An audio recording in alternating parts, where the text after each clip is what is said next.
Gold in just 1 week is still in debate. Could this be the richest discovery of the show? Let us delve into Parker's incredible find and the hidden gems behind his success.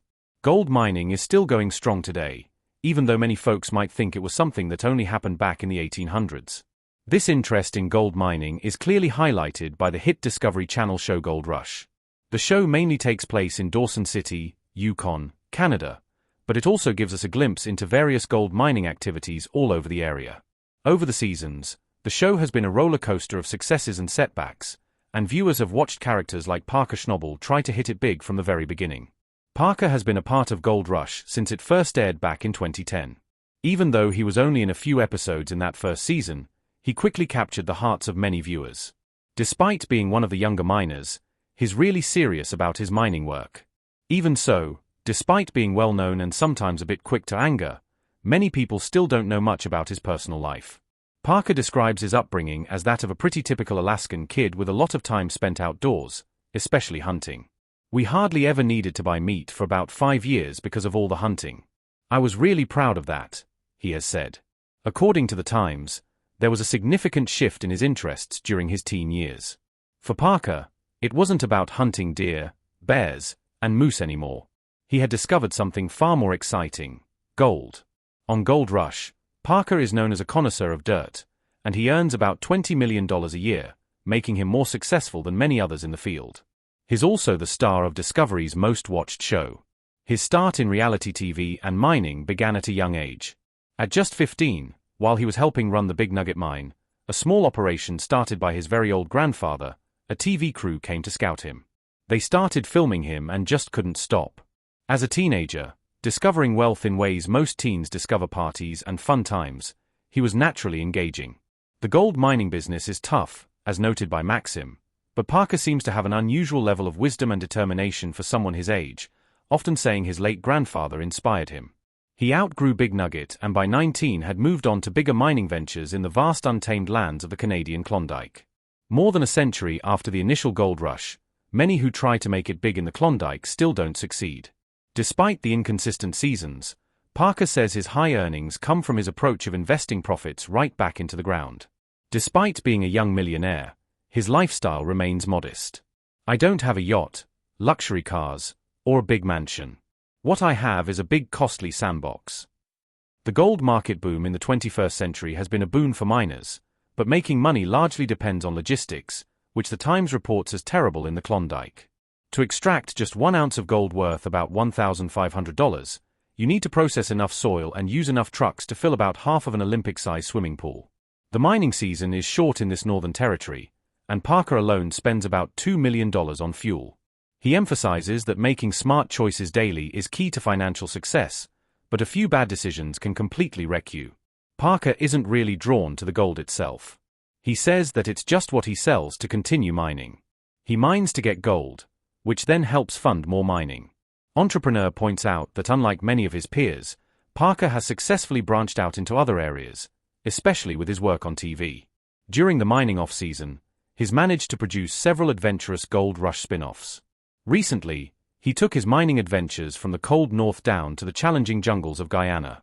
Now 25, Parker reflects on his unusual career, noting, "I've spent a lot of time with people older than me rather than with my peers.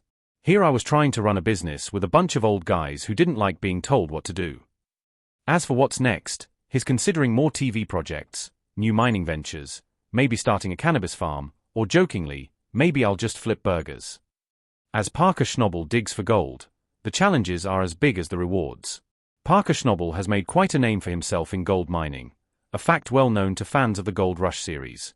This success has translated into a substantial fortune, particularly remarkable since he's still in his 20s. As of 2020, estimates suggest that Parker's net worth is around $10 million. While some might see that kind of money as a ticket to an easy life, Parker chooses to reinvest much of it back into his mining operations. He often updates and buys new equipment to make sure his operations are top-notch. It's important to remember that Parker's impressive earnings are not just for him. The profits from the gold his team mines each season also help to support a large crew, providing them with good wages, even though the exact amounts they earn aren't publicly shared. Gold Rush started when Parker was still quite young, and initially, the show focused more on his grandfather, John Schnabel, who owned and ran the Big Nugget Mine in Porcupine Creek, Alaska. After the second season, John stepped away from the show, handing over the leadership to Parker. This transition made Parker a more central figure in the show's stories. Unfortunately, John passed away in 2016 at the age of 96. His passing marked the end of an era, as he had been an active miner until just 2 years prior. Parker was deeply appreciative of his grandfather's legacy and publicly acknowledged the positive impact John had on his life and the show. John Schnabel's success in mining meant that Parker grew up in a financially stable environment.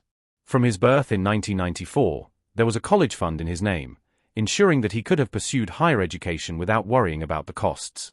However, Parker decided against college when he inherited the family business. Instead, he invested his college fund into starting his own mining venture. Parker chose the life of a miner over that of a college student, seeking to uncover not only gold, but also a fulfilling new lifestyle in the wilds of Alaska. This decision proved fruitful early on. In the second season of Gold Rush, Parker and his crew managed to find 34 ounces of gold, which was worth around $55,000 at the time. This significant find changed Parker's life, reaffirming his commitment to continue mining and participating in the show. During a Facebook Live Q&A session in 2017, Parker engaged with his fans, discussing various aspects of his life and career. He shared insights into his personal interests, his relationships, and even some of his more memorable mining finds. One particular story he shared was about the largest gold nugget he had discovered, which weighed about 1/4 of an ounce and was valued between $400 and $500. Parker reflected on how the sizes of gold nuggets have decreased since the 1980s, when his grandfather would often find much larger nuggets. Despite these changes, Parker has consistently demonstrated his ability to find considerable amounts of gold each season, maintaining his status as a skilled and successful miner. Parker's growing popularity from Gold Rush naturally led to new opportunities in television. He embarked on an adventure along the Klondike Trail with teammates Rick Ness, Carla, and cinematographer James Lovell, which was later developed into the miniseries Gold Rush, Parker's Trail. This project turned out to be more than just another filming venture. It was an experience filled with personal challenges. Parker and James Lovell in particular found it difficult to work together, experiencing a clash of personalities that Parker found particularly challenging. This conflict, while briefly mentioned on the show, underscored the difficulties of capturing such personal tensions on camera. Parker's admission that he found some of James' behaviors troublesome highlights the complexities of relationships in high-pressure environments like gold mining and reality TV filming. Parker Schnabel's path is about more than just finding gold. It's about personal growth and learning from life's challenges. Parker Schnabel has a lot of fond memories from his years spent hunting for gold, having been on Gold Rush for 11 seasons, and a few other related shows. During a Facebook Live Q&A, when asked about his favorite memory, he spoke warmly about learning from his grandfather, John. From the start, it was clear that Parker and his grandfather had a special bond. Nowadays, Parker values this relationship even more because he's found it tough to keep up with old friends. He shared that many of his old pals have moved on and is so busy with work that he hardly has time for catching up. His grandfather would no doubt be proud of everything he's managed to accomplish with all the time he spends at work. Ashley Yule joining the cast in the 8th season of Gold Rush was a major highlight. After meeting Parker in 2016, Ashley quickly jumped into the world of reality TV alongside him. She showed up several times during the show but wasn't there when Season 9 rolled around. In an episode from 2018 called Win Big or Die Trying, Parker talked about their breakup and took most of the responsibility for it. He said that even though they had a successful mining season, he didn't make enough time for their relationship. He acknowledged that Ashley deserved better because she really enjoyed her time on the show. It was unfortunate they couldn't make things work. Secrets of resilience that leave scientists stunned and spark a question in all of us. What are we truly capable of? Let's start with the Inuit, a people who call the Arctic home, a place where temperatures can plummet to -50 degrees Celsius, where exposed skin freezes in seconds. Imagine stepping outside and instantly feeling the burn of cold air slicing against your cheeks, your eyelashes icing over, your breath crystallizing mid-air, your fingers numb within minutes, your body shivering against the icy grip of nature. But for the Inuit, this is just another day. They hunt, build, and thrive under these conditions, demonstrating an adaptability so profound that scientists are still unraveling the biological and cultural strategies that make it possible. How do they withstand such cold? What genetic or behavioral traits allow them to persist in an environment that would bring most of us to our knees? The answers are found in a combination of evolved physiology and inherited wisdom. Their bodies have adapted over generations, with metabolic rates tuned for extreme temperatures, and dietary habits centered around high-fat, nutrient-dense foods that provide both energy and insulation. From a young age, Inuit children learn survival skills that go beyond mere coping. They learn how to read the ice, how to spot shifts in weather patterns, and how to build igloos that trap warmth with astonishing efficiency. Their clothing, often made from caribou and seal skins, is expertly crafted to maintain warmth even during brutal windstorms. This way of life, intertwining biology, tradition, and intuition, paints a picture of human resilience that forces us to rethink our limits. Could we, in their place, survive? Could we endure what they face daily?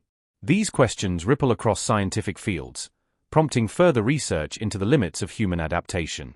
And while the Inuit stand as a testament to enduring the coldest of worlds, they are not alone in defying nature's extremes.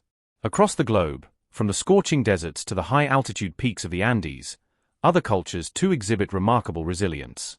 Yet, the Arctic presents perhaps the most unforgiving test of all, an arena where only the toughest can prevail, where merely existing is a triumph, and where, through sheer endurance and ingenuity, the Inuit remind us of the extraordinary depths of human capability.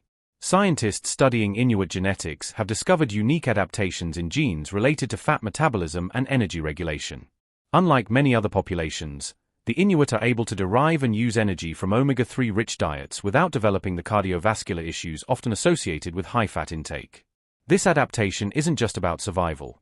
It's about thriving in a place where the sun disappears for months, where vitamin D must be gathered not from rays of light but from the organs of marine animals. It's a lifestyle so intertwined with the Arctic environment that any disruption, be it climate change or modernization, threatens a delicate balance preserved through centuries. Their cultural knowledge, passed down orally through storytelling, songs, and rituals, acts as a living library of survival techniques. Navigation by stars, reading snowdrift patterns, listening to the way ice cracks, these are not just curiosities, they are vital, life-saving skills. And these techniques, developed long before satellite weather forecasts or modern insulation, showcase a harmony with nature that many modern societies have lost. In embracing hardship, in adapting to an environment so unwelcoming, the Inuit embody a human truth, that resilience is not born of comfort